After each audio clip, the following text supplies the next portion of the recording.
Nuk ka më box fair. Me 14 nëntor 2025 në Kaseya Center, Miami, Jake Paul dhe gërvonta Tank Davis kanë me hyrë në ring për një duel që menzi po pritet. Ky duel u dashur më kon Atalant, po u zhvendos për shkak problemeve me peshën. Edhe çfarë rregullat që e bojnë këndeshje jo standarde. Pesha maksimale është 88 kg, një peshë ku Paul zakonisht qëndron, po Davis ka lund pesha shumë atleta. 10 ronde, secili ka 3 minuta, edhe 12 ounce gloves, që zakonisht Davis nuk i përdor ato, se i përdor shumë atleta. Kanë me kon edhe 3 gjyqtar ndeshje, nëse ndeshja shkon deri tek vendimi. Jake Paul ka rekorde me 12 fitore, 1 humbje edhe 7 knockout. E Tank Davis i ka 30 fitore, për të në 28 i ka me knockout, 1 humbje.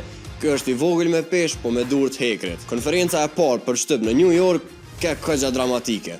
Paul e ka tall Davis për historinë e tij ligjore, e Davis ka reagu pak me kërcënime. Të dytë kanë vazhduar me ngacmime gjatë këtë përballjes. Pra ky duel i ka krejt spektaklin, lojën e mendjes e tensionin publik. E pyetja është, me kaq diferencë peshë, ndrym vendesh, akuza, provokime, a menon se Davis ka ndonjë shans me mposhtë Paulin, apo ky duel është ndër më të padrejtë që e ke pa ndonjëherë?